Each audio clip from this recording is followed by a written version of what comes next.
बहावलनगर से भाई मोहम्मद अय्याज साहब ने सवाल लिखा है और लिखते हैं, मोहतरम मुफ्ती साहब, हमारा सवाल ये है कि मस्जिद में दाखिल होने की दुआ पढ़ने का महल कौन सा है?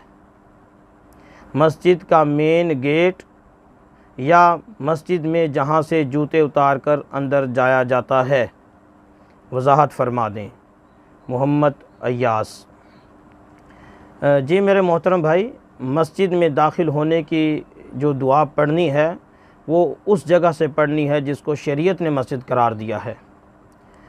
जो हमारा आम तौर पर उर्फ़ में जिसे मस्जिद कहते हैं, मस्जिद तो सारी को कहते हैं जिसमें बैतुल खुला भी आ जाते हैं, जूते उतारने की जगह भी आ जाती है। बाज़ मसाजिद में मोटरसाइकिल का साइकिल स्टैंड वगैरह भी बना होता है। ये उर्फ़ी मस्जिद है सारी।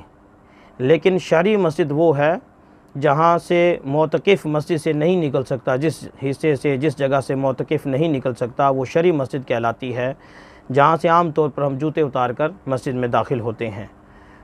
वहाँ जब हमने जाना है तो उस जगह दुआ पढ़नी है, दायां कदम जो आगे बढ़ाना है उस जगह का मतलब हिसाब रखना है, ना कि मस्जिद का मेन गेट। मस्जिद के मेन गेट पर दुआ लिखी होती है, अक्सर मसाजिद के मेन गेट पर ही लिखी होती है। वो महज तज़कीर के लिए होती है, मतलब ये नहीं कि जहाँ लिखी हुई है यहीं पढ़नी है।